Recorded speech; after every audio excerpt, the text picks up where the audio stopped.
Allow participants to share screen. Oops, I think we're on there. Try it now. Okay. Oops, now it's off. Now it's on again. Okay. Try it now. There you go. If not, send John down. Hope I got it. I hit share, right? There it is. Okay. Good. So now this is So on then, share. here's what's gonna look. Do you want to see what it's gonna look like for Okay. everyone? Yeah. I got a quick look on the TV too. It looks like. If not, send John down. So I can get in that close. Do you think they'll be able to read that? I don't know. How come my screen's so small? I don't know if, let's see. Should I step in front of it? I can try. Can we make it so it's the other screen, the board agenda? For that, you'd have to send it to me, because that's based on my computer Gotcha. sitting up there. Okay. Just so yeah, it's gonna be pretty hard to read. Does anybody else have the live screen up? Does it seem okay on your side, or Yep, we see good. do you think that looks good on it? Or I mean, Yeah, on, it's on. on the, it's the corner one. Yeah. If they have a bigger screen, you think they could make that on? Maybe the phone.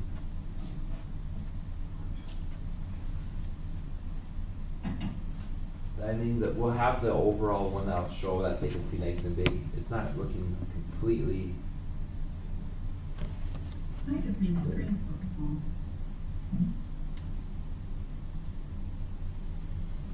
For you guys, does that mean, is it, I think, can change and make on yours somewhat full screen. There, it looks good from what I see, what you're sharing with us. Okay, okay. I just see the agenda on the screen part. Yeah, see, he's not seeing your Excel sheet because that's down in the bottom corner. Okay. I just, Yeah, mine was on the bottom corner. So then in essence, this, what I'm sharing to you just shows on the bottom corner of the webcast. Yeah. Do you think that that's gonna be, Looks good on this Okay. page, but I'll stop the share right now and then.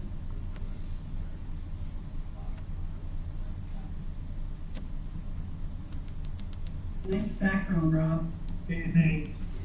Looks like the bulldog, like your head's coming out of the bulldog's mouth there. We want to just go All with right, it is 5:30 on the 8th of June. Call to order the regular school board meeting of the Madison Central School District. Mr. Brooks will record all members present or absent, and do we have everyone, Mr. Jorgensen? We do. Okay, all members are present then. Next, let's stand and pledge allegiance, please. I pledge allegiance to the flag of the United States of America, to the republic for which it stands, one nation, under God, indivisible, with liberty and justice for all. Thank you very much. Approval of the agenda. I do not know that there are any changes in the agenda. Is that correct? All right, so at this point in time, I would entertain a motion to approve the agenda.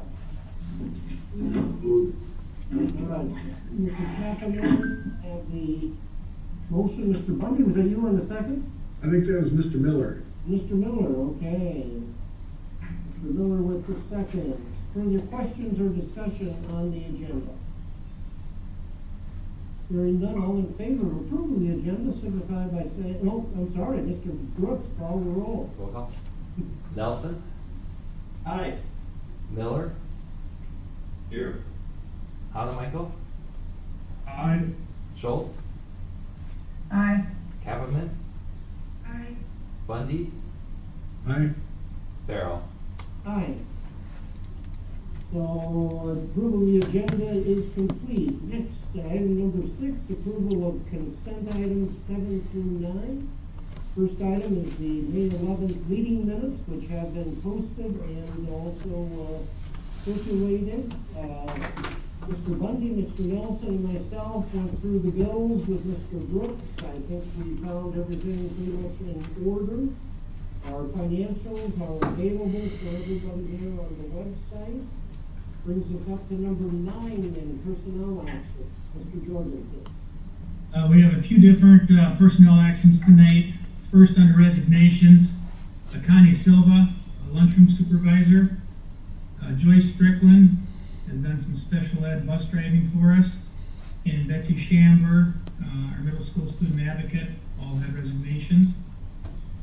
Request to hires would be Austin Olson, returning groundskeeper at $12.90 an hour. And then our summer part-time food service worker, since we're taking that on now, at $12 per hour, or the currently hour rate, whichever that may be, at starting on June 1st, 2020. Reassignment, Nick Offerman as our technology coordinator at $17.80. And then contract change for certified staff for the 2021 year. Dana Gagnon goes from a master's plus 15 to a master's plus 30 at $54,304. Megan Yankee from a BA plus 15 to a master's at $48,458. Jessica Dawson from a BA to a BA plus 15 at $44,347.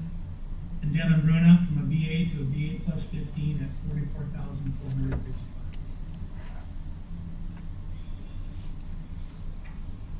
Recommendation from the administration will be to approve personnel actions. So at this point in time, I would entertain a motion for approval of the consent agenda items 7 through 9. So moved. So moved by Mr. Hanamichael. Is there a second? Second. We'll give it to Mrs. Schultz. We have a motion and a second to approve the consent items. Mr. Brooks, please call the roll. Nelson, Aye. Miller, Aye. Hanamichael, Aye. Schultz, Aye. Heffernan, Aye. Bundy, Aye. Farrell. Aye. Moves us on to number 10, hearing of delegations and written communications. Okay, at this time, that the board please call in to 605-256-7700. During item 10, school patrons will get the opportunity to address the school board regarding items not on the agenda. The board will not hear personnel complaints about staff. The president does have the right to limit speakers to at least one at a time. I think I did hear the phone ring. That was just us setting the volume, so the phone line is open. Okay. Phone line is open for public delegations and communication.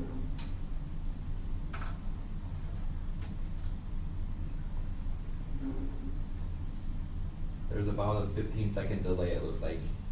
We'll give it a little bit of time here. And just for your FY, Mike Ricky entered the meeting, into the meeting room itself. Welcome, Mr. Ricky. He gave a thumbs up.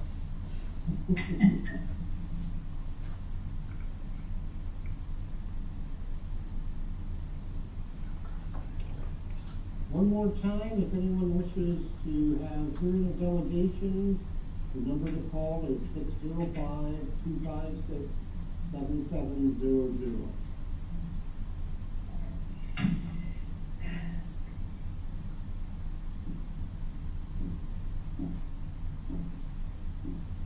I would say then let's move on to item number 11, administrators report.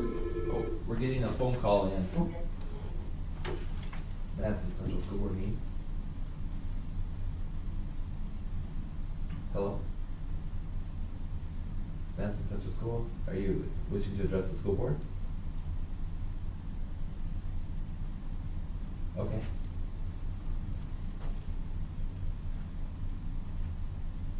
I'll put you on speakers if you want to make a comment or statement to the board. Does that sound good? That'd be great. Okay. I got Melissa Shipley here. I'll just call in. Please say your comment. Hi, I was just checking to see if the tennis court will be open.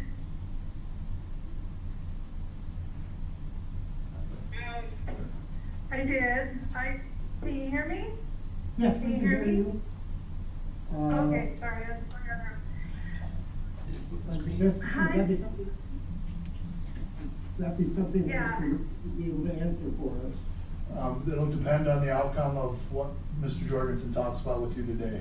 Those will be presented tonight. I believe in the administrative report, there's the South Dakota Heights Collective Association steps, reported. Does that answer your question then? If the school board approves our guidelines, then yes, they will be open tomorrow. So if the guidelines are approved now, it'll be open till tomorrow. And then the phone line just disconnected. Okay. What was our answer, Peter? It's in tonight's guidelines that we're gonna go over, did you say? There's, in the administrative reports, Mr. Jorgensen has the guidelines from the South Dakota Heights Activity Association. Yep, we're gonna go over some of that right now, which should answer that question. Okay. Okay, then let's move on to the administrator reports, item number 11. So we'll jump to that one right away, because I know Mr. Ricky's in the room there. So I've had Mr. Ricky the last few weeks working on this, and I'll touch base on it. If there's additional questions, Mr. Ricky's there, he can also answer some questions, but basically between the National Federation and the South Dakota High School Activity Association, CDC guidelines, and along with some conversations with Madison Regional Health, we've worked on, and I say we, that's using that pretty loosely, Mr. Ricky's done all the footwork on this as far as moving forward with the phase 1 and opening up some of our facilities to be used. And part of phase 1 is very limited. Phase 1 deals with no more than a group of 10 at a time. It'll be, for example, the weight room or a gym, and it's not any team type situation where there's more individuals. It'll be limited to 10, and that includes the coach or the advisor. An example, in the weight room, after every machine is used, it'll be wiped off and cleaned. Before we move on to the next, they'll have the 6-foot social distancing. I know Mr. Ricky had a meeting today with the coaches. When the students come in, they'll come into designated doors, and they will have a temperature check, and they have an infrared, I say infrared, it's a thermometer that you point, I think the thermometer has to be within about a foot or two. If they have any type of a temp, or if they answer any of the questions as far as having a cough, sore throat, shortness of breath, or if they've come into contact with anybody that's known to be tested positive for COVID-19, then they will not be allowed to come in and participate at that time. That's phase 1. At the same time, there may be some conditioning going on in places, but again, it's all with social distancing in place. It's all with the checks prior to coming in the facility. And part of that is also that if someone would test positive for COVID, there's a 14-day time frame where it will shut down again. With Mr. Ricky there, I want to let Mr. Ricky just touch on some things that I may have skipped by. But the meeting with the coaches was that we have these in place. And again, Mr. Ricky did the footwork on this and put together some very good guidelines and documents for the coaches and athletes.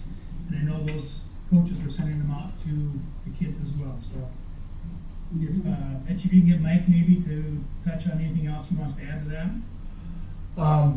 I think you covered the majority of it. The first phase is very, very limited contact, actually no contact between the kids, even so much as they're not allowed to share balls in the gym. Like if they're coming in for a basketball workout, they're not allowed to share the basketballs. Every kid has their own basketball, volleyball, whatever it might be. In the weight room, the first 2 weeks will just be light weights, working on technique, because there will be no spotting the first 2 weeks, or in phase 1. And then Mr. Jorgensen and myself will be responsible for deciding when and if we move into phase 2, and that kind of depends on the number of cases in Lake County, number of cases around us. If we go into phase 2, still pretty restricted, but now you can have spotters on each side of the bar. You can share a ball in small groups with intermittent sanitizing, things of that nature. And then once you move into phase 3, you can start to do some full team drills with limited contact and things of that nature. So it very, very closely models the South Dakota High School Activities Association, who modeled theirs after the National Federation of High Schools. We just took a couple of the things and put our own specifics on them to make sure that we were all on the same page. Like Mr. Jorgensen said, we did consult with Madison Regional Health and talk to them about what happens when if we would get a positive case. The guidelines are there for how we would handle that and make decisions based on contacting people. The paperwork each day that's filled out will be kept, and if there was a positive case, then we have documentation of who may have come in contact with that positive case, and we can contact those parents and let them know that their son or daughter may have been or had been exposed to a potential COVID-19 person, and we can take the necessary precautions from there. And, you know, some schools I know, and Mike can confirm this, started June 1st with this already. We were a little bit more cautious and wanted to make sure everything's in place with the guidelines. And I'm guessing at some point there'll be some schools that will close down here, just depending on what goes on. So you know, I think Mike's got a good document in place, that we're ready to start trying to reopen some of this, but it's going to be very limited. Just to address that specific question from the constituent, we will, if as long as the board approves our plan, we will open up the tennis courts starting tomorrow. We will put nets up, and they will have access to those. Tennis courts are a little bit more tricky because they're used a lot by the public when school's not in session. We don't really have much control over that. But when our coaches are working with individuals under the guise of Madison High School, they will follow those same guidelines. When you say the nets are be up, all of the nets will be up? Yes, that's the plan. I guess one question I have is, so if a student has a temperature or answers yes to one of the questions, the entire group goes home, or just that student goes home? The student goes home and must be cleared by their physician before they return. If a coach would happen to have a temperature, which we would hope the coaches would check themselves before they came, then that session will be canceled, obviously, because of lack of supervision. And do we have a range of temperatures that are acceptable? Yes, the national guidelines and the state guidelines say 100 and below is acceptable. And that's mostly, I think that's because most of the people are using the touchless thermometers, and there is a little bit of a, you have to account for a little bit of error there. No. And even with those, as we've checked in and talked with some individuals, if the student comes and they ran the last 2 blocks to get there, it may read that their form will have to sit there and wait for a few minutes and be checked again. It will. That's as accurate as they can be, I guess. You repeat questions one more time? Sorry, go ahead. Could you run through the questions one more time? Yep. Jose Camino name, time to get there, and they'll be checked for a temp, for a fever, asked if they have a cough, if they have a sore throat, shortness of breath, if they've had any contact with a confirmed COVID-19 case. And again, these fall right in step with what Sanford's doing, with what Avera's doing on some of their programs, and right down the line. So, Who will be doing the health screening? the supervisor or coach as they come in. Okay.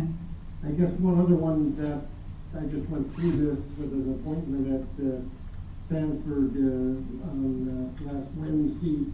The other one that they continue to ask is any loss of taste.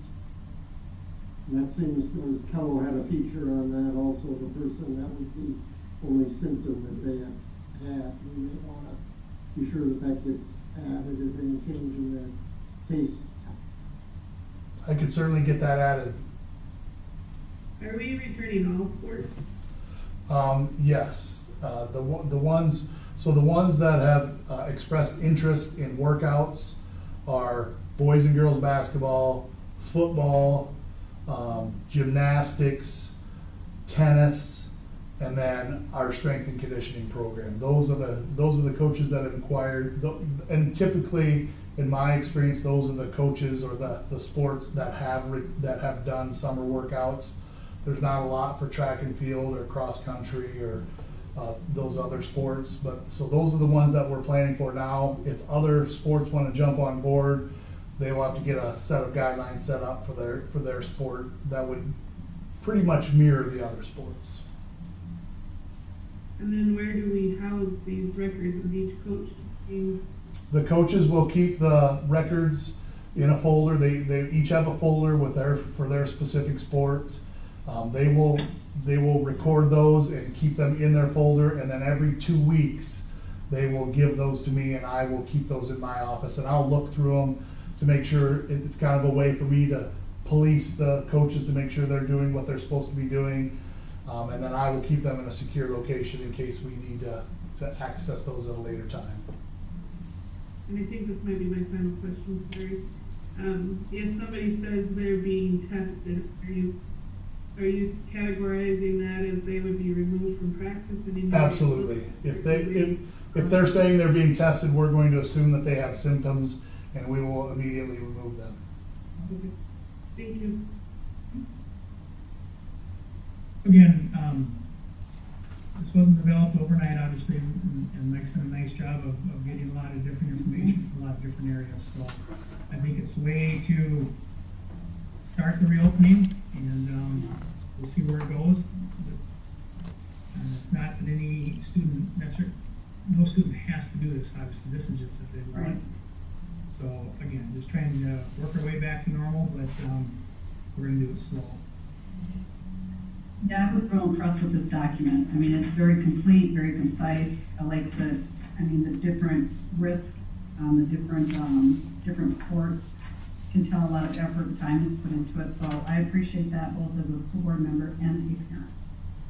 And that document, if upon approval by the school board, will get sent out to the athletes and parents so that all of the parents have that same information. So that, because I think I have been contacted saying, because they've known that the plan was to hopefully reopen this week, and they want to know what we're doing to keep their children safe. So that will be sent out.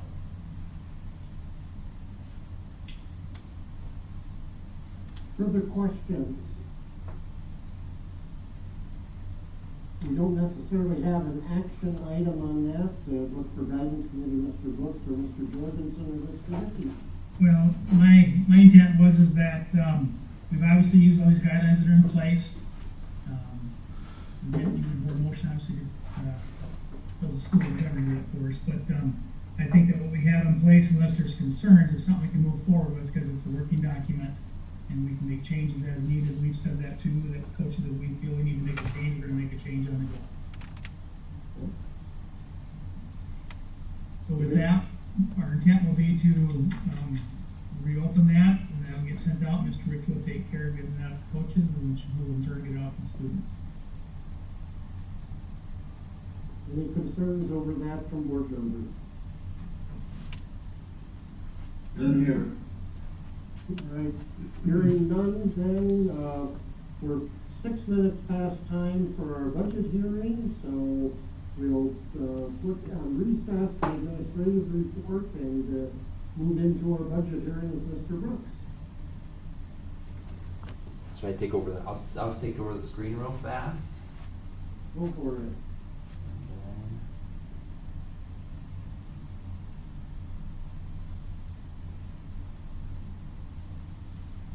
Is there a way?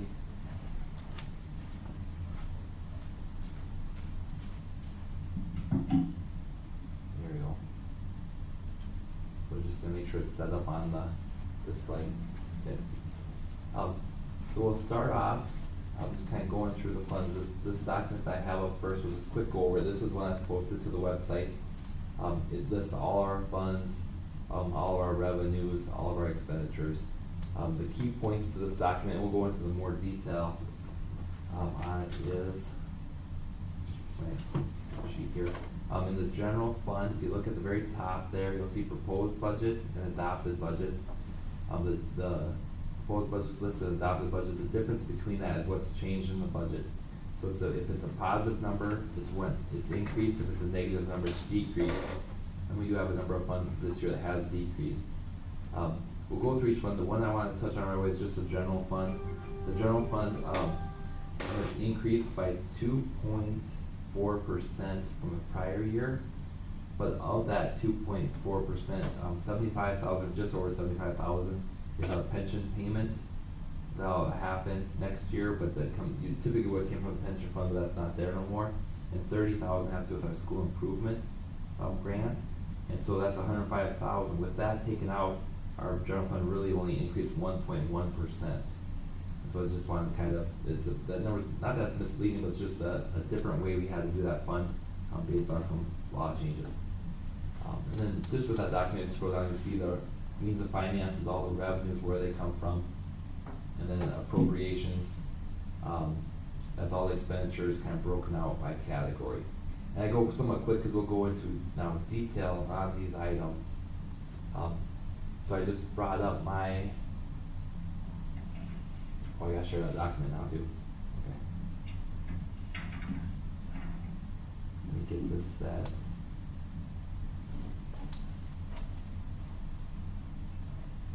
Stop. Okay. Gotcha. I gotta share a different screen now.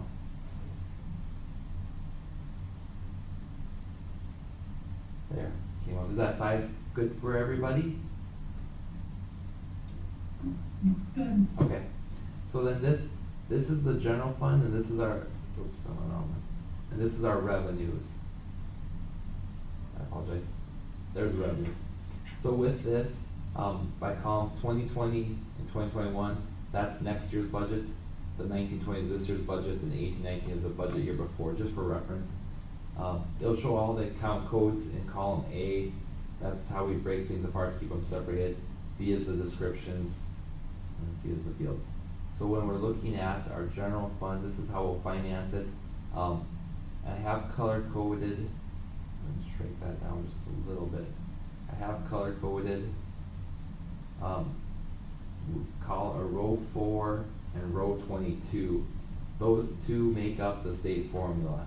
So the state formula tells us how much we would be getting for our school, and the column 4 or the row 4 is our local taxes, and column or row 22 is the amount the state aid gives us. The other yellow fields are the other revenues, which the formula changes to equalize those. So we get paid those directly, and they'll either increase our funding or decrease our funding based on how much we get. For us, it's a decrease in funding in our equalization effect. And then you can kind of see the revenues. We have an opt-out of $100,000 in place that we'd be asking, and what we'd be getting from other taxes, from gate receipts, local revenues. I was kind of scrolling so you can see the bottom half. State apportionments, that's school and public lands. Highlight our federal dollars. Our federal dollars have increased by, you can notice that increased by a pretty good amount. It's interesting that our state aid has decreased, our federal dollars has increased, but that worked well in the overall. So in this budget, it'll show a fund balance use of $470,000. And just kind of a reminder that 105 of that was those two oddities, so we're really in line with where we were last year. And then, so that's our revenues. Anybody have questions on revenues for general fund? And this too, this is under our revenue tab on our board agendas. We show what our revenue budget is, and then what we bring in every month. We show that every month at our school board meetings, so anytime anybody can see where it's at, what we're doing. And now I'll go into the expenditures. This is this top one was as opposed to the elementary school. So you'll see in column A the numbers here. That's our codes. I would break them apart. D is the description, and then the budget years. Pretty much all these budgets are similar. The top portions are salaries, then there's benefits, and then there's services, and then there's supplies. So you can see our elementary function changes. It went down to some staffing changes, to some aid changes.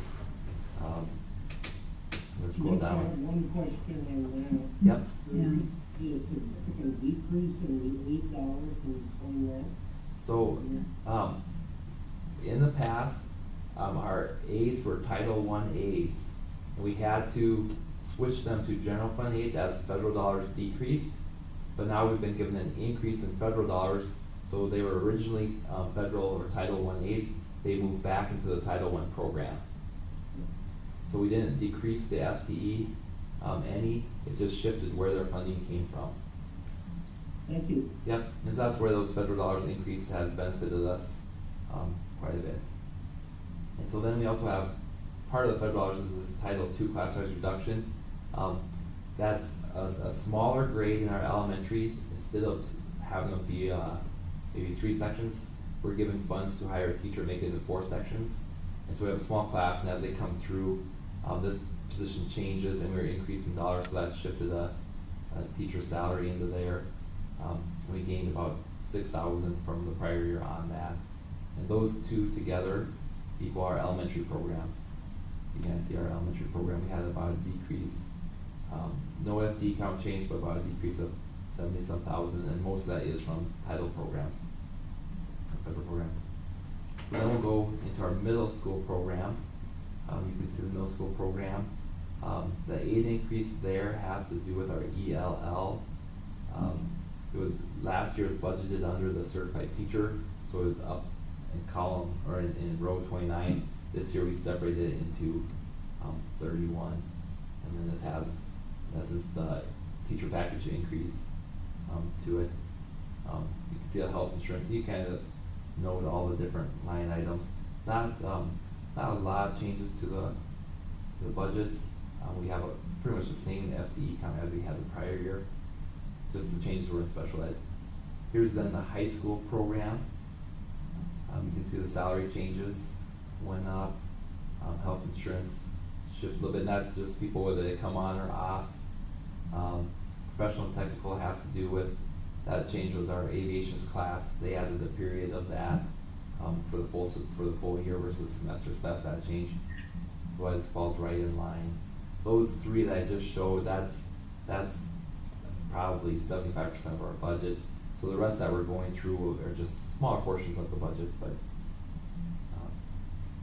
vocational education, this is our Perkins program. We're running that ourselves next year. So that changed a little bit to it. Title I, that's a federal program that's in our elementary, and that's where the aids increased.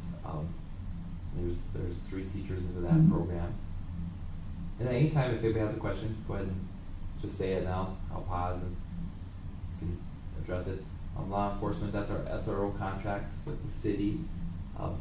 We had some original adjustments, and then we worked out a deal to step ourselves into an agreement that's very similar to DSU's. So that's why there's a pause in 1 year for the 42,000. Counseling, that's for all buildings. That's our counseling department. You can see it went from just down slightly on there. And then our health services, that's it's our nursing contract with the hospital, but there's also some other nursing services like medication aid, and some training, and then some services from children's care, depending on what services are provided to the child. The Title IV, this is our innovative or academic enrichment funds on there, and that's been increasing. Our Title I is 1003, that's our improvement. We're given funds to do different types of improvements. This year's was like parental notification, that's what the digital signs that we had budgeted for come from, or a portion of them comes from there. Improvement on instruction, that's our curriculum developer, and or staff development and curriculum on there. The library, you can see the library, that just mostly just shifted because of a person didn't take health insurance, and so then there's not the school match. Our tech department on there changed mostly by salary, a little bit of supplies to the district. Here's our Board of Education, so you can see your budget on there. We have wage fees, some travel, publishing our proceedings, Our insurance, you guys, the insurance for the board and administrators come from that line item. That's 11,006. Our election, and we usually leave this about the same. We don't have the cost of our current election. I'd be really curious to see how it worked out between the three entities. It worked out well for us to share resources, and we'll see where the amount comes in at.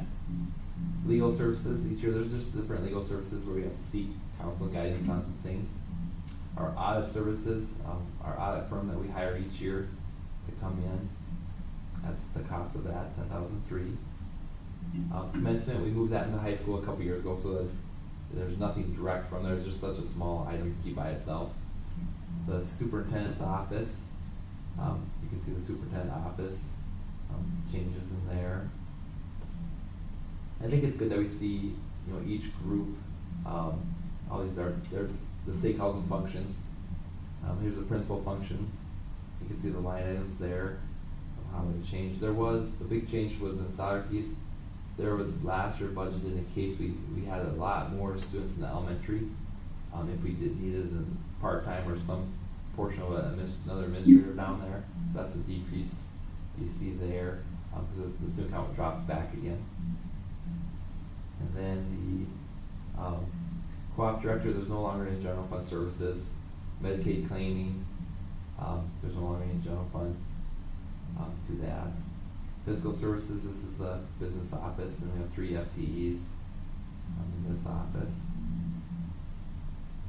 Some changes there. The building and grounds, so this is all of our upkeep for the building, custodial. Anytime we fix something in the building on there. I just think an interesting thing just to always look at, like our electricity bill for the 3 buildings, well, actually 4 buildings for the bus garage, $309,000, very large amount, but we are very large facilities with a lot of cubic feet. And there, our property insurance, typically it'll come in around this 51, last year's a little over 49. And then we do about 80-some thousand in maintenance, just repairing things each year. But that's kind of a nice one to see. The next one is our transportation. We have 11 buses, I believe, and 10 vehicles, and this is for the drivers and fuel and upkeep of all those vehicles. Printing and duplicating, this has to do with our service, maintenance, service fees and repairs, staples, paper, just different supplies associated with the printing. The newsletter, we moved that to there's a district-wide one, we moved into the functions of the schools, just because it's a small amount. Same with placement services, we moved that into the superintendent office.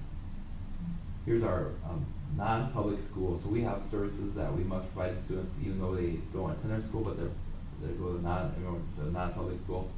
Part of it's Title II funding and Title I funding, and then also textbooks. If we buy a curriculum set, we can provide this, or we offer the same set to our non-public schools. And there's the Title I foundation. The director is paid from the foundation, but we have an agreement with them that we pay 20% of the director's salary. So that's what that is. Unemployment claims, I struggled with moving that up. I do think there's going to be some backfilling, so we won't get billed as much, but we do have a lot of claims coming through currently. It'll be interesting to see where the process is out. And then this is our early retirement payment. So typically this pays out of the pension fund, but the pension fund ends this June 30th. So the money at the end of this June will transfer in the general fund, and then we'll pay this portion out from the general fund, because that's where the dollars sit, and all that'll be closed, and that won't be there in the next year. That's just the final payment to that. And then the co-curricular, there weren't any FTE changes. There was just some small changes that people move steps. About to highlight a few, just a football program, it's 37,000. Middle school football is 10,000. I'm just kind of saying the figures. High school basketball is 19,000. This is all the different co-curriculars. The co-curricular as a whole, I'll kind of scroll through them and stop every so often so you can kind of see some of them, but we won't go into much detail. It's just a little over 5% of our budget. The co-curricular goes up $5,144 for our, I think it's almost 29-30 co-curricular activities. It's a 1.1% increase. So mostly just has to do with changes in maybe referees, workers, entry fees, or if the coaches had some different, or coaches, activity director, or directors had changes in their lanes for their salaries by how many years they were here. There's the activity director budget. And then we go into the track, 30,000, middle school track, 9,000. And for most of these activities, the large expense is just the salary of the coach. Cross country, debate, quiz bowl, the plays, 20,100, FBLA 2,000, elementary music, high school instrumental, 21,000, vocal 14, student publications 15. And we can see those amounts. So I kind of go fast because it's just a small part of the budget, but I think it's important we know, what we pay for our different activities. And then we have a contingency of 40,000. That's if something happens within the budget that we didn't plan for, we can do a contingency transfer to make that meet. So that's the 8,621,000, and of course we showed the revenues on how we fund that. So that's our longest one. So the rest go a little bit quicker. We'll go through the capital outlay. Does anybody have a question on general fund? Fine. Okay. Capital outlay, this is, we made with capital outlay committee, the staff submit the request, they go to the principal submit the request, the director submits the request, we go through the list, there's quite a list of projects, we sort through those, get as much done as we can with what funds we have available. In elementary they have their technology and educational software, or textbooks and educational software, and I believe this next year is health. And then they have their normal renewals of, like, they'll have a Words Their Way or different types of programs that they renew each year. The technology equipment, I believe there's 2 grades at the elementary plus the junior kindergarten that are receiving devices. Equipment, this has to do with desks, tables, chairs, any special equipment. Actually in elementary, the playground wood fibers is part of equipment from the way it's coded out and falls. Then you can see the same thing for the middle school, and the same thing for the high school. And those vary from year to year just depending on what all requests come through. The library is their books, media, and all their digital databases that they have access to. The technology in schools, any equipment that's not directly classroom related is purchased from there. And any software that's not directly classroom related is purchased from there, like our campus agreements for Microsoft, our telephone system is a computer software that we purchase each year. And then here we have our building and land projects. This is then what's remaining of our land payment on the south side of the high school here, and then what's remaining of improvements. And what improvements is they're returning it to a mowable condition for us. And then our care and upkeep of grounds, these are different projects, replacing the, if you see out front, the asphalt and things like that, we're having some work done there. And those are just the different projects listed with that. Transportation, on that, these are some minor repairs. The 212,000 is the bus we got with the grant through the their DERA program, and then it's also a special education bus, replacing the old one that had about 260,000 miles. And then our printing leases, this is our copiers, printers, and postage meter leases. That's what those all total. We have, I believe, 4 or 5 copiers. I think we have about 18 to 19 printers. Our debt service, this is a good portion of our capital outlay. What we owe in principal, what's in interest, what our issuance costs are for our certificates. And then this next one is our zero interest slope loan from the state that gave us because our high school renovation met a certain level of efficiency. So our total debt service there actually drops just slightly. And then our combined activities, this is our any of our extracurricular activities, what they've requested from there. So our total capital outlay budget is $2,594,000. And then we'll quick go to the revenue, how to fund it. So when we fund capital outlay, you can see 2.5 come from taxes. There's some other small taxes and penalties on taxes and some interest earned. The 40,000 is the advertising we do in the school gym, and that then pays for our payments on our coach bus that we're paying off. We have that diesel grant, so the bus costs us $93,000, but we'll get $34,000 back once we expend that. So that brings that bus down to only $60-some thousand, which is a very nice price for a bus. Here's where we show our early debt payments. So with the committee, we kind of assigned that we would pay $480,000 towards early debt and continue on like we've been doing in the past with additional dollars. We're not increasing the amount of mill levy, and we're able to then pay off our debt quite a bit earlier, which would save us. We're right in the $450,000 to $550,000 in interest if we continue on at this path, and that'll be right around the 2022 year. And then in essence, we'd be using some fund balance, so some unassigned fund balance we'd be moving into that amount. So that's capital outlay. And then we'll go to special education. Any questions on any of that? Okay, and then special education isn't broken out by building, it's broken out by, they categorize, so this is a mild to moderate category. And so you can see, this is special education staff's salary, aid salary, health insurance, most of our typical stuff. This one on the screen here, that's what comes out of our special, or our tax levy for special education. This bottom portion is IDA. That's what comes out of the federal program for that same mild to moderate. So you can see we, in the mild to moderate, we pay about $538,000.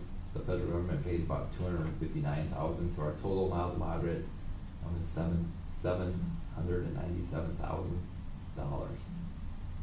Hey Mitch. Yep. How many aides is that approximately? I believe, I don't know the split between general fund, but I believe we have 36, 37 aides, but that's also with general fund. So I'm guessing it's probably around 20 to 30. But that's with all of our, because we'll have more aides as we go down. I don't know exactly how much it is just for that program, but. And then aides are assigned to the students, and sometimes they'll have multiple students that they're assigned to. Right. And then there's the severe, and then they'll have the salaries, the staff salaries, the aide salaries, the different costs associated with staffing, supplies and services, and anything we purchase out of special education must be on the student's IEP. So it's got to be specific. Purchase some type of assistive equipment there, and then there's no federal match on the severe. And then we'll go to, these are some of our larger changes as a district.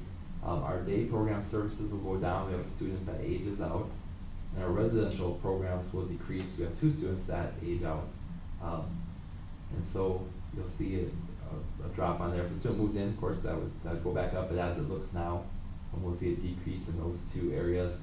And then this IDA portion, that's what the federal match is for our residential programs.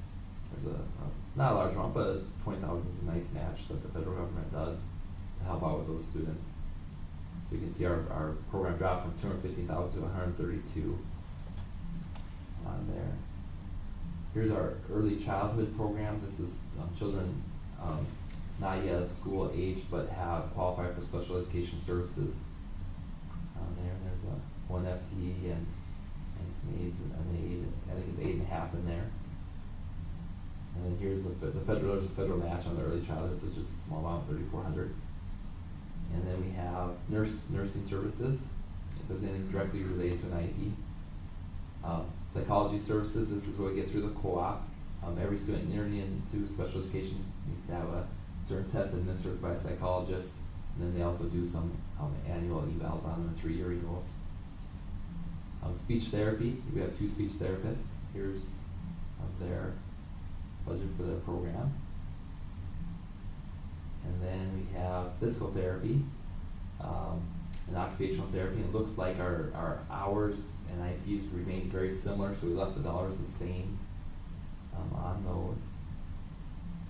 The administrative costs, this is our director, and then also the co-op director, our portion for that, and then associate fees with that. Transportation costs, we run 1 to 2, depending on the day, special education buses that will go around pick up students, whether it's early childhood or not, deliver them the services and bring them back, or if there's, we also use it if somebody has a wheelchair and need of services that way.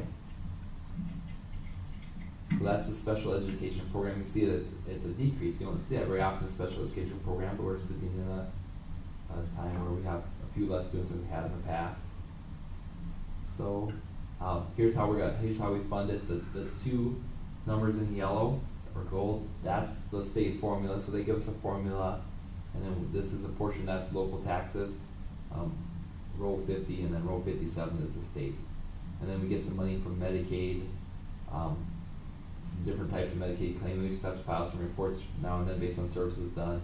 Our federal programs are the ones I've highlighted here, and those that went up again, at least the Part B did on it, about 20,000. That was nice. And then those are all of our large funds. So the next ones go pretty fast. The pension fund, that one disappears, so we no longer have a pension fund, so that's to 0. Those services are now will all be gone into the next year. Debt service, this is our bonds. We have the high school general obligation bond. This is the payment we'll make on that, $330,000, 110 interest, $441,000 total. To fund that, we do $442 in taxes, and the different number is because we get half from one year and half from another calendar year in order to make up our school year. So there's a little bit differences, and that's why we show a $5,000 use of adding to fund balance on there.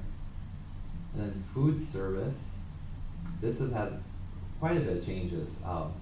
We're taking our own food service, and we have that agreement we're looking at later on. But we added staffing and their benefits, and food costs, something we haven't done before, purchasing the food costs. So you can see that in the program right there. And then funding, it doesn't change that much.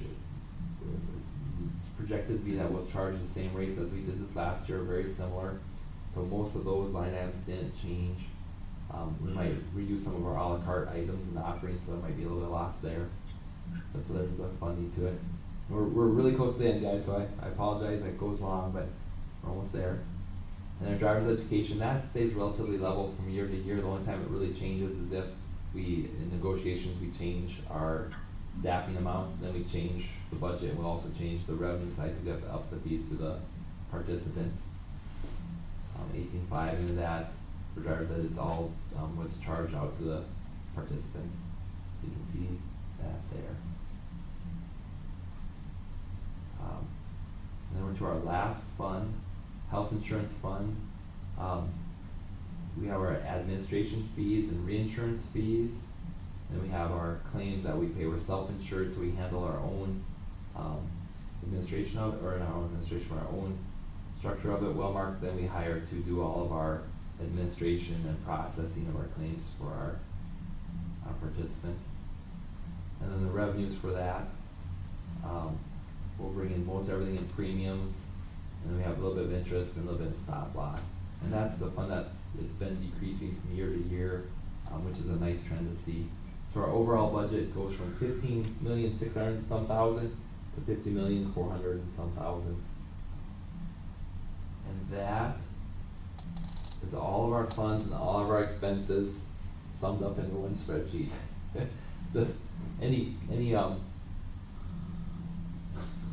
God, I hope nobody's snoring. No, so that's the the overall look of that. Any questions or thoughts on that? If you know, if we're comfortable with that, we would look, you know, to our next agenda items.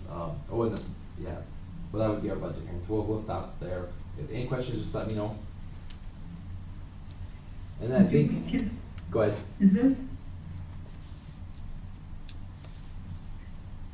Is this document, put public, or can we get a copy of this document that you just went over? I can. It's just my working document, so it changes all the time. This one actually I'll save because it matches the one that was posted. But that spreadsheet's just a working document. The actual public document is the one posted on the agenda. That's one we're legally required to, the one we're legally required to post. Yeah. Check out right. That's this one right there. Mm-hmm. Yeah, I can share that. It's just a working document on it. I do hide columns on there because I have all of my scratches on the side and my little calculations and stuff. So I just hide those just to clean it up when we look at it. Other questions? Yeah. And then we did state that we would open up the phone lines, because this is a public hearing, in case if any public wanted to call in and make comments on the budget to it. So if that's okay, I'll turn up the line and have it open. Yep, and that would be 605-256-7700. So I have it turned up.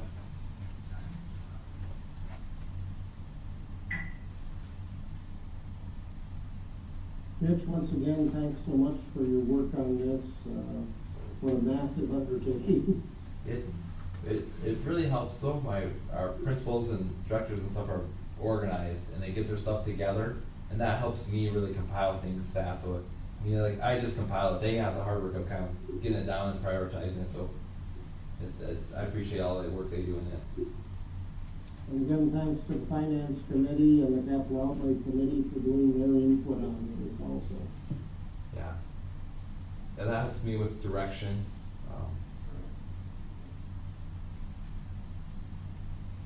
I don't see any calls coming, so I'll turn the line back off. All right. Well, then we will move around on our agenda. We'll eventually come back to administrative reports. But item number 13 was the proposed budget. And what we need to do with that is we as a board need to take a motion and a second to adopt that as being our budget for the 2021 school year. We'll do a motion and a second and then have any further discussion. So moved by Mr. Nelson. Second. By Mrs. Schultz. Further questions or discussion? And I'll mention on that. So that's the proposed budget. Let's see here. And then are we doing 13 where it's that was conducted hearing? Which we don't need a motion on the 13th, it's a 14 to approve the budget. Is that where we're at? I apologize. Okay, actually, we don't need anything on 13, we need 14 to do the budget and the property request, correct? Yeah, and I apologize. Item number 14 for approval of the budget, Mr. Nelson, I believe that's what your motion was, correct? You bet. Okay, and Mrs. Schultz, the same. Yeah. Now, Mitch, though, we want to take a look at what that property request looks like first, Yes, correct? correct, yeah. And so then, Let's go move to that next. I think, should I share my screen or do you bring that up? I can bring it up. Okay, and read up. We'll wait for it to come up onto the, right there, okay, we're there. So we have our resolution on the top, first paragraph, it kind of states the year. The second paragraph is our actual budget, those are the numbers of our budget, that's in the document. And then the third paragraph, that's the mill levies and the dollars we need to ask for in order to meet that budget. And you'll see there's differences in them, and that is because our school budget goes from July 1st to June 30th, but the taxations run from January to December. So we're really using half of 2019 or 2020 and half of 2021 in order to make our budget. So that's why there's a difference between those. But that's our our amounts needed to match this budget as presented. Okay, so what we're approving is the budget and then also the budget resolution. Is that okay with the person who made the motion and the second? Yes. Okay. Further discussion or question on the budget and the property tax request? Hearing none, then Mr. Brooks, would you call the roll, please? Nelson, Aye. Miller, Aye.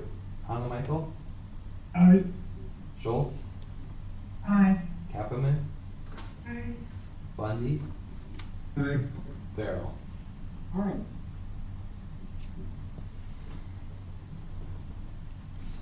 So all were aye, thus item number 14 is budget and property tax request has been approved. We'll return then to item number 11 with Mr. Jorgensen and administrator's report. Currently, right now, teacher openings, we have one opening, that's the middle school student advocate, and we are currently in the interview process for that. So we'll have some additional interviews this week. Parking lot, the high school parking lot on the south side, the curb that was falling apart, we had that work started today, and actually they've got it tore out and have put in the concrete for that curb already, and then the lot work will continue this week. So because of that, we moved all of our lunch program for the high school to the north side of the building for this week. The ASBSD and the SASD joint convention, that will be, it's normally in August in Sioux Falls, that's going to be online this year in a little bit different format, so more information on that will be coming out before too long. Our summer lunch numbers, let's go ahead. Did someone have a question there? Okay, sorry. Our summer lunch numbers continue to be strong, serving 3 times a week, about 530 meals each day, or each of those serving days, so about, it averages out to about 1,600 meals a week right now. So we got good numbers participating still. DOE meeting, as far as reopening in the fall, I know that Mr. Farrell is on that committee. We're still waiting for some more information. I know they've met one time. They're going to be planning another meeting, so we don't have a lot more on that. I just know that everybody would like to know today or tomorrow what's going to happen in August, and I wish I could tell you today or tomorrow, but we're obviously working on a number of different plans, whether it's school is regular, we sure hope. Could be a hybrid of regular or some online, or could be online. We just don't know. We hope by mid-July that we'll have enough information to have information out to everybody on what the plan is and what the plans are, and then also with the idea that we'll have to monitor week by week, in all honesty. So we're sure hoping that that's where we'll be in August, but we don't know that right now. With that, DOE meetings, again, we've been meeting weekly. Now they just got slid to every 2 weeks. So we'll see where that goes. But again, Mr. Farrell, do you have any more information on the committee you're on as far as reopening? We had our second meeting last Friday. The first document that was presented in the first meeting basically got us nowhere. The Department of Education went back, rewrote the document, and then probably most important change was when we had our meeting, we also had 4 representatives of the Department of Health. And the Department of Health from here are going to be working directly now with DOE. And what is the intended outcome of this committee is that provided to the schools, hopefully soon, I'm pleased to define soon, will be a document that will provide guidance of considerations that districts will need to make, whether it be considerations for screening, or whether it be considerations for transportation, food service, the list just goes on and on. And what they're trying to do is come up with something there for the Department of Ed. In addition to that, there will be a supplemental document issued by ASBSD talking about many of the issues that the league does not deal with on a regular basis, such as personnel, and who can and cannot do various things within the constraints of high-risk populations, and so there can be some guidance. And again, the biggest thing is to try to not create such a massive document that no one can understand it, but secondly, to try to be sure we have our bases right. Yeah, and, you know, like I said before, I wish we could have it out tomorrow, but the later we can get it out, the more accurate it's gonna be on where we're gonna be at that point in time. And that's all I have for my report. Anyone else have anything else administratively? Mitch, do you have anything? I don't. Okay. Any of the board members, anything to share? The conference will be virtual and will be on Thursday, is my understanding, the 5th of August. And the Bundy Feral Dog and Pony Show will be up. I think we got selected to do ours virtually. So be watching and listening for that, probably. We do have to decide, Mr. Farrell, who's the dog and who's the pony. You have the dog, so I must be the pony. All right, so that takes us down to item number 12. Consider approval of special education staff numbers and summer hours. Something we do on an annual basis. Mr. Jorgensen, I believe this is yours, correct? Or is it Mr. Brooks? I have the sheet. Mr. Brooks has the material. Okay. And so what this is, we have, on IEPs, we have extended school year listed for a number of students, and so we need to meet our obligations. So we have students that, they're looking, it's an exact, I mean, it's an estimate on the amount of hours we will do in order to meet those obligations. This total comes to just a little over 13,000. It is less hours than normal just because we don't have the open hours of the building in the early part of the summer. And then I use these numbers to help project the budget. All of these things being asked are in our current budgets and in next year's budgets. But we like to make just the board aware that we do provide the extended school year services. And then this is kind of the estimated hours that it'll take to do that.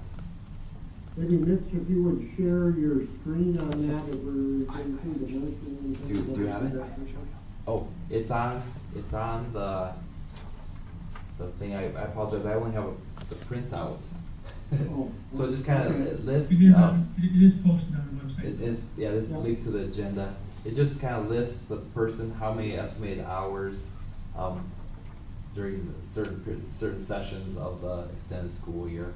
So the total comes out to just about 350 hours of work time to it. Paula puts that together as they plan for it. It's a nice document. It helps me out a lot when I'm planning budgets and stuff. Again, that was in our agenda. There was a link out there to those services and things. So at this time, before any further discussion, I would entertain a motion that we approve the special education staff summer hours. So moved. All right, I'm going to give Mr. Miller the motion, Mr. Bundy the second. Does that sound okay? Yep. All right. Further questions or discussion? Mitch, did you say that those hours they're included in the budget, right? They are, yes, yeah, Yes. I figured they were, but. yeah, Some out of this year's budget, some out of next year's budget. exactly, yeah. All right, so we have a motion and a second for approval. Any further questions or discussion? Hearing none, all in favor of Mr. Brooks, do your video. Nelson, Aye. Miller, Aye. Hanemichael, Aye. Schultz, Aye. Kappeman, Aye. Bundy, Aye. Farrell. Aye. All right, that moves us then on to the next item, because we have dealt with item 13, we did our budget hearing. Under 14, we did our budget and property tax request. On to item number 15, quotes for fuel purchase for 2021. So I'll share my screen. The bids came in, they're closed on Friday at 2:30, that's why we didn't have it attached to the screen. What we do is we bid margin, and so every day the state bids fuel prices out of the Sioux Falls location, and then we bid a margin, what they put on top of the state bid in order to deliver to us. So if on June 15th we call them for fuel, they would take the bid price on June 15th from the state, add this margin, which is this, the 4 cents here on top of it, and that's what we get fuel for. This way of bidding it has worked very well for us in the past. We were typically 40 to 60 cents less per gallon than you'll see at the pump price to it. So we sought bids again, and we had 2 respondents, which is typically just the 2, Coast Petroleum and Ethanol.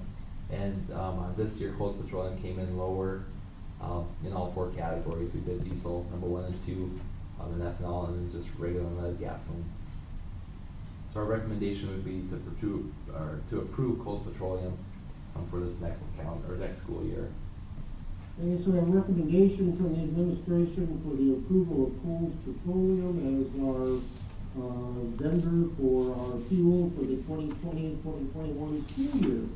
Do we have a motion to that effect? So moved. Mr. Michael, is there a second? Second. Mr. Bundy, further questions or discussion?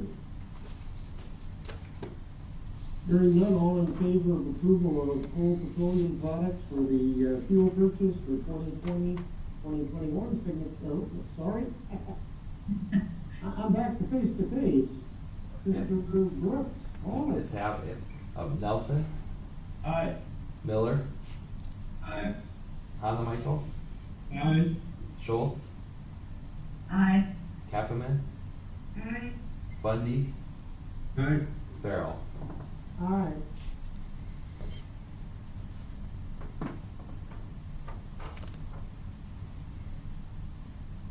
Motion passes. All right, next is item number 16, canvass the results. This is done a little differently, but Mr. Brooks came up with a mechanism for us. So with that, I'll turn it over to you, Mr. Brooks. I hope so. This is definitely different. The materials that we normally go through are pretty thick, so it's difficult to figure out a way in which to put them online. You saw the summary attached to the agenda with the canvas sheet. Those results are unofficial until the board approves them. And then there'll be a document that at some point we'll have to get a signature on from everybody. But what we have is, so we had, a little bit different this year, but we had, there was a precinct, we had 11 precincts.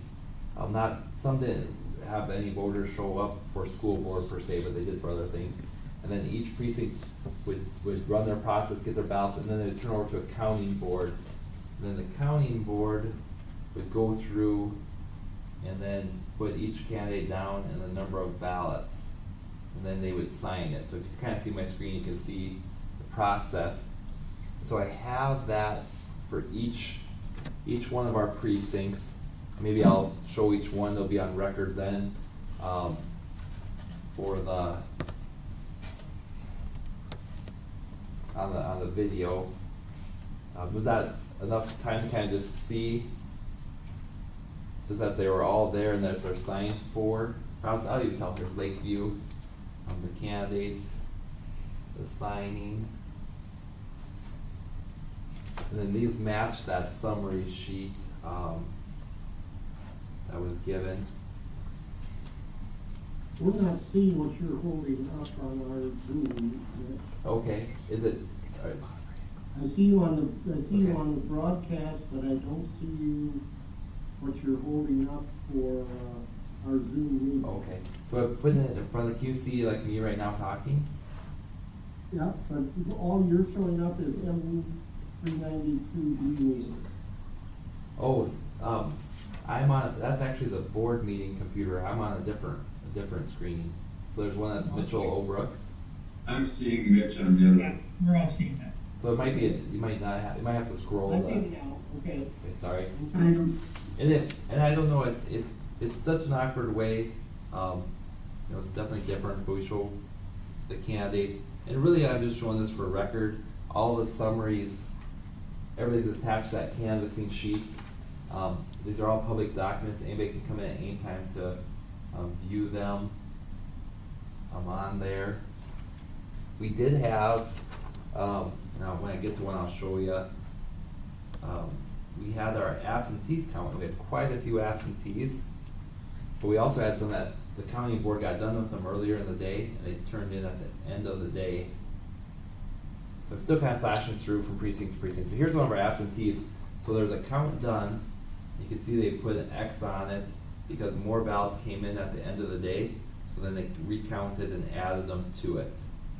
So there's, with a few of the absentees, precincts, that's how that worked.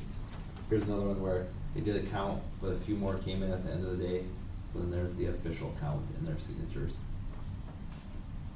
Once we get through these, then we'll go through the results, then discuss them. And we got a couple left.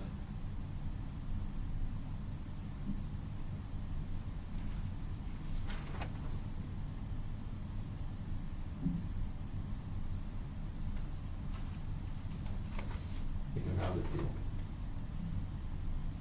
So you can, if you really wanted to, you could go back and make sure, you know, everything matched. That was the last one. So then we'll state the results in ballot order. Robert Bergstrom had 388 votes. Eric Hortness had 940 votes. Richard Avery had 975 votes. And Rob Hanemichael had 1,053 votes. So with that, the top two vote getters were elected to the board, and that was Richard Avery and Robert Hanemichael. And then if the board finds that that all looks true and correct, they can approve, or in instance, canvass the results for the election. I do have to state, just real quick, there's a law passed on what has to be our minutes, so I just want to state this. We had 6,826 voters registered at the time of the cutoff. We had 2,065 voters vote. That was 30.25% of the vote. And then we have to state that we held our election in conjunction with a municipal election and the June primary. And then we have 60 days to post those, so we'll put them in our minutes, so they'll just post it in our minutes. When our minutes post here the next week or so. All right, so now we need a motion that we have canvassed, is that correct? Correct, yep. And we need a motion in a second that we have canvassed those results. So moved. Mrs. Schultz, is there a second? Second. Mr. Nelson, further questions of Mr. Brooks? The numbers that he was talking about were matching the numbers that are on the summary sheet and was posted as part of the agenda. Other questions or comments? Mr. Brooks, please call the roll, please. Okay, take me just a second, sorry, I gotta put my pages back here. Okay, got it. I got the same order each time. All right, Nelson? Aye. Miller? Aye. Hanemichael? Do I get to say something or not? Oh, yeah, you should probably abstain from Oh, this one. please out. Yeah. So abstain. Schultz? Aye. Kappeman? Aye. Bundy? Aye. Farrell? Of course, Mr. Hanemichael cannot because he was a candidate, so. All right, on to item number 17, consider a shared agency agreement for the Madison Central School District lunch program, or food services program. So then you'll see attached to the agenda, we developed a proposal and we sent it out to 4 schools, Brookings, Watertown, Dakota Valley, and Harrisburg. And other schools could propose on if they wanted to, but we specifically sent it to 4, so we met our requirements. We listed the the responsibilities we were looking for assistance with, and then we also kind of listed things that they would not have to do, because they wanted just sort of clear on what was being looked at. We did have three decline. We had one accept, and that was the Harrisburg School District. And they provide the above services for a sum of $11,000. This is one of those agreements that it's kind of a win-win. It's very helpful for us. That's a very good price for us, and it also helps them. They're able to pick up an additional staff member to help with their services with this. So it's kind of like how we do our special education services with Howard, sharing services there. So I was very pleased with this agreement. The gentleman, when we went through discussing this, was very knowledgeable, their food service director. And I think this will help us out quite significantly as we start our program on our own. He'll be a very beneficial team player, yes, no doubt. So the recommendation would be that we approve the agency agreement for the food service program. We need a motion second and then discussion. So moved. Mr. Bundy, is that correct? Yep. Second? I'll second. Mr. Monaco, you can talk again. Yeah. All right, further questions or discussion? Again, thanks, Mr. Brooks, Mr. Jorgensen, for your efforts in getting this all put together. A mammoth undertaking, but I think our students will definitely benefit from this type of. We'll get this right, Mr. Brooks, call the roll, please. Yeah. Nelson, Aye. Miller, Aye. Hannah Michael, Aye. Schultz, Aye. Kappeman, Aye. Bundy, Aye. Farrell. Aye. Motion passes. On to item number 18. This one's a tough one. We're going to have a lot of discussion on it. Consider the trade-in of our 2019 Gale skid loader and the previously surplus broken down payloader for a 2020 skid loader at no cost from Lake County International. So moved by Mr. Nelson. Have a second. Second. All right, I'm gonna give Mrs. Kaplan that one. But she came up first on my screen, I guess, okay? Further questions, discussion, or anything wants to add from the administration? I would add a few things. This is a nice program that Lake County National does for us. The previous skid steer only had 145 hours on it, and they traded it out. The reason we added the previous, that we surplus that previous payloader was every few years the skid steer changes, and there's a charge to us because it's a bigger, larger, more featured model. By trading in that previous payloader, they won't charge us for the next 2 to 3, depending on the dollar amounts, when there's an upgrade to it. So we'll continue to be able to get larger, better skid steers, at no cost. And the payloader, if we took it to auction, if we got 8,000 or 9,000, I think we would have been very, very fortunate.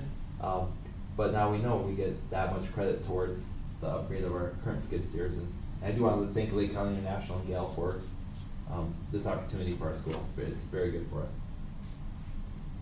Been a tremendous program for many years. Do we have a motion and a second? Any further questions or discussion? Mr. Brooks, call the roll, please. Nelson, Aye. Miller, Hannah Michael, Aye. Schultz, Aye. Kappeman, Aye. Bundy, Aye. Farrell. All right, declare that we'll be trading our 2019 skid steer and our broken down payloader. That leads us to item number 19, which is executive session. We need a motion and a second to go into executive session, and then we'll put a time in. This is an executive session in accordance with South Dakota Codified Law 1-25-2, Section 1 for personnel matters. So a motion and a second, please. So moved. Okay, Mr. Miller and Mr. Bundy. Miller with the motion, Bundy with the second. And I declare us in executive session at 6:52. Does John need to leave at this point in time then? Yes, we'll turn off or are we able to turn it off and then bring it back on, because we'll do a motion towards the end of the meeting? Yes, I can do that. Yep. Okay. Wait just a second to get us set up here. Then after both sessions will come out and there may be a motion. On this person.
we'll let you know once it's up. Okay?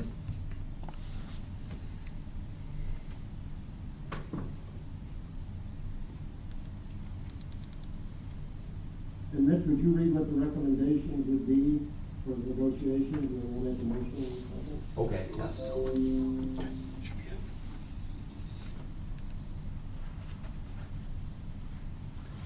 When we're done for fun, can we have next round through number 13 again? You wanna go 13 again? I've never been asked that. Okay, looks Give like us the full version though. the full Give us version. the full version. I want to be killed this time. Yeah, none of the abbreviated version, nothing. Reader's Digest was too short. Yeah. Yeah, we want the full thing. Well, we're up and live now. All right, so we returned out of executive session. We're on to item number 21, which is consider approval of the 2-year 2021 and 2021-22 administrative contract. Mr. Brooks will share what the negotiations team has agreed upon. So it's a 2-year agreement, with the first year being a 2.1% increase in salaries, and the second year being a 1.9% increase in salaries.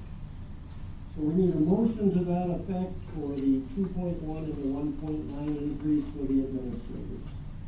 So moved. Okay, Mr. Bundy and Mr. Nelson as the second. Further questions, discussion? The only thing I would like to do is I'd like to say thank you to all of our administrators and the excellent job that they not only do on a daily basis, but that they've done during this very, very unusual and difficult time that we have and are continuing to endure. Any other questions or discussion? All in favor then of approval of the 2021 and 2021-22 administrative contracts, signify, no, Mitch, I'm sorry. Oh, yeah. I'm Nelson? on a roll tonight, please. Nelson? Aye. Miller? Aye. Michael? Aye. Schultz? Aye. Kappeman? Aye. Bundy? Aye. Farrell? Aye. So the approval of the 2-year contracts is approved. Final item, adjournment of the meeting, a motion. So moved. Mr. Miller, you don't have a chance to do any more, okay? Is there a second? Second. Okay, Angie, Mrs. Kaplan. Non-debatable, Mr. Brooks, call the roll, please. Nelson? Aye. Miller? Aye. Michael? Aye. Schultz? Aye. Kappeman? Aye. Bundy? Aye. Farrell? Aye. I do declare our meeting adjourned. Thank you, everyone. Thank you, everybody. Thanks, Thanks, everybody. Mr. Jorgensen, for your time today. Have a good night, everyone. Yeah. Very nice. Mr. Brooks, I'll communicate with you in the morning what works for Okay. signatures and things. Okay, anytime in the morning, I'll